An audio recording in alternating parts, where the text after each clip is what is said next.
Okay, Assalamualaikum warahmatullahi wabarakatuh, and very good evening to my beloved lecturer, Dr. Zeti Zahuri Muhammad Yusof, and to other people that watch this video. Okay, so for today I would like to present regarding the research that my group have made, but specific on my country that I have observed, which is the Thailand, regarding the impact of inflation, fiscal and monetary policy towards the debt level. So before I begin more specific about this research, I would like to give you exposure about the debt. Okay, financial decision is very important for every level in financial management. Households are more likely to apply a loan to fulfill their life objective or to fulfill their need. If the household are not manage their debt effectively or efficiently, they might face a financial difficulty in their life, or even maybe leads to bankruptcy of their life.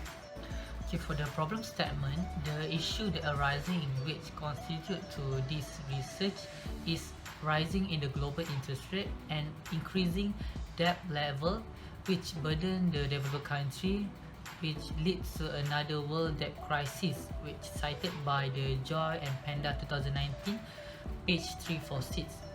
From this problem, we intend to find out the relationship between the debt level with several independent variables, which is the inflation rate, monetary policy, and fiscal policy, which in the finding will have the result of this relation, whether there are significant relationship between all those independent variables with the debt level. Okay, for our main objective for this research is to examine whether there is a relationship between the inflation rate with the debt level in Thailand, and the second one is to examine whether there is relationship between the fiscal policy and debt level in Thailand, and the last one is to examine whether there is a significant relationship between the monetary policy and debt level among the household in Thailand. Even though there is a benefit on the study, but they also have a limitation on the study. Our focus is to examine whether there is a relationship between the inflation rate, which proxy by the consumer price index (CPI), fiscal policy proxy by the sales tax, monetary policy fiscal by the OPR, overnight policy rate, and BLR, base lending rate towards the debt level. We also use the secondary data which generated from the particular country in Asia. For my part, I will use the Thailand as my country to conduct this research. So now we are entering for the literature review part, which since we are using three variables, which is the inflation and fiscal and monetary policy, we have referred to previous research which conducted by the previous researcher to enhance our knowledge before we proceed with our finding. The first one is the relationship of the inflation and the debt level. According to the study Hilsier 2014 cited by the Nogi 2015, they stated that the higher inflation will reduce the value of debt. Hence, it showed a negative relationship between inflation and level of debt. According to the Sargent and Wallace 1981, as cited by Nogi 2015, the result from finding highlight that a relationship between the public debt and inflation are positive. The second one is the relationship of fiscal policy and the debt level. According to the study by Mogliani and Miller 1963, cited by Clemente Almendros and Sogo Mira 2016, their studies show a positive relationship between the tax rate and the level of debt. Other than that, another study conducted by the Feld 2013, cited by Clemente Almendros and Sogo Mira 2016, author having difficulty to carry out a successful analysis of a direct relationship between the tax rate and the debt level. And the last one is a relationship between the monetary policy and the debt level. According to the study by Abuka 2019, which showed there is a negative relationship between the monetary policy and the level of debt offering. Other than that, study conducted by D. Luigi and Harbour 2018, from this study, the author indicates that they are not able to determine the relationship of two variables due to the contradicting macroeconomic variable relationship. So this is the theoretical framework. We have the dependent variable and the independent variable. So for the dependent variable, we have the debt level, whereas the independent variable, we have the inflation rate, which proxy by the consumer price index, fiscal policy proxy by the sales tax, and the monetary policy proxy by the overnight policy rate (OPR) and base lending rate (BLR). Hypothesis is reflect back all the independent variable. We have to check whether there is no significant relationship between all these independent variable with the debt level, or there is a relationship between all the independent variable with the debt level. So now we're entering the methodology and the data source. So since we have 4 variables, which is the consumer debt level, monetary policy, fiscal policy, and inflation, we are using various of platforms to extract the data. For the consumer debt level, we are using the data stream, trading economy, and central bank of that particular country. Whereas for the inflation, we are using solely from the data stream, since the doesn't have all this kind of data for every country. For the monetary policy, we are using data stream, trading economy, and central bank of that particular country. For the fiscal policy, we are using solely from the trading economy, since data stream and central bank doesn't have this kind of data for every country. So now we are entering the vital part for this research, which is the finding. So we have to make a diagnostic check before we go for the multiple regression analysis result. So the first one is variance inflation factor. As you can see, this is the first result for the variance inflation factor, and the overnight policy rate score for the VIF is more than 5, which is according to rule of thumb. The value should be 1 to 5, and it indicates that this variable have a correlation with other variables. So we have to eliminate this for the second attempt. For the second attempt result, all the other variable has been reduced to reasonable value, so we can proceed to the Durbin-Watson test. As you can see, this one is the Durbin-Watson test.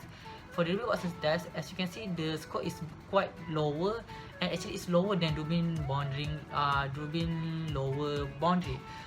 Since the rule of thumb, it should be 1.5 to 2.5. At this stage, there is a correlation exists at this stage. So we have to perform the Bruce-Godfrey test. As you can see, this is the Bruce-Godfrey test, and as you can see, the Durbin-Watson score has been improved to 1.7, which is at between the 1.5 to 2.5. So at this stage, there is no serial correlation exists at this stage, so we can perform the normality test for the Jacob-Berra. As you can see, for the probability for the Jacob-Berra at 0.00024, it's below than 0.05, which it gives indication we don't have enough evidence to reject the null. So we can say that at this stage, the residues are not normally distributed, and for the time series model. So now we are entering for the multiple regression analysis result for our finding. As you can see, all the variables have p-value below than 0.01, since it can indicate that all these variables are significant with the depth level. And for the coefficient for all these variables, for best linear rate have a negative relationship with the depth level, since the value of coefficient is negative 0.2034, and for the consumer price index, the coefficient value is at 3.05, and for the sales tax, the coefficient value is 0.3417. So it give indication that if a best linear rate increase by 1%, the depth level will decrease by 0.203. If the consumer price index increase by 1%, the depth level will increase by 3.05, and if the sales tax increase by 1%, the depth level will increase as well by 0.34%. Okay, for the value for the adjusted R-square 0.9405, which it gives indication that 94.06% changes in the independent variable can be explained by other 3 independent variables, whereas for the remaining 5.94%, it's due to the omission for the other independent variable. So these are the hypotheses for all 3 independent variables. From the t-test result above, we can say that we have enough evidence to reject all the 3 null independent variables, since the p-value is less than 0.01. So it gives indication that the inflation proxy by the consumer price index, monetary policy proxy by the base linear rate, and fiscal policy proxy by the sales tax have a strong relationship in influencing the movement of the debt level in Thailand. Our research have implications to certain entity. The first one is significant to central bank as a policy maker. Our study will be significant to central bank for each particular country. Central bank will be able to identify which most appropriate tools to regulate the economic growth. The second one is significant to existing and potential investor. Existing and potential investor will find our study beneficial, since it is important for them to determine the country debt at which they tend to invest to make a good investment. Next, our research is significant to debt applicant. Our study beneficial to person who want to apply a loan from financial institution. It is important for them to apply the loan at the right time by using our finding to identify, evaluate the appropriate time to apply. Our study also significant to banking institution. Banking institution must monitor the level of debt issued to the society to reduce the risk of credit default among of them. And the last one is that significant to the future researcher. Since this study provides existing framework for further study for their potential research, they will be able to use the foundation of this study to help them in looking relationship of debt level with the several other macroeconomic variables. Our research recommend to potential research work in the future to add more economic variable, identify the factor that can shift the trend of household debt, for example like monetary policy, specifically on the money supply or particular country, household spending and other, which research feel is significant to influence the debt level.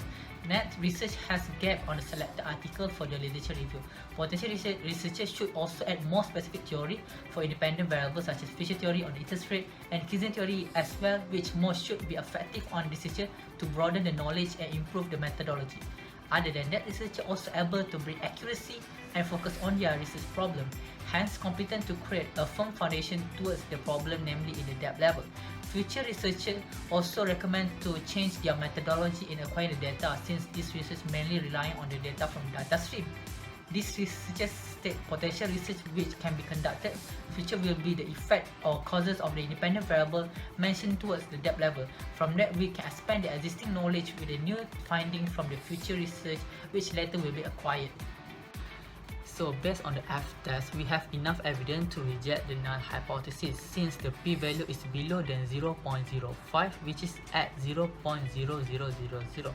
So we can conclude that there is a significant relationship at least one of the variable, which is inflation, monetary policy and the fiscal policy, in influencing the movement debt level in Thailand. Okay, so that's all from me. Thank you for listening my presentation regarding for our group research, which I specific about the country of Thailand, which is the impact of inflation, fiscal and monetary policy towards the debt level in Thailand. So if you guys have any inquiry or any question regarding my research or about our finding, feel free to ask me. So thank you again.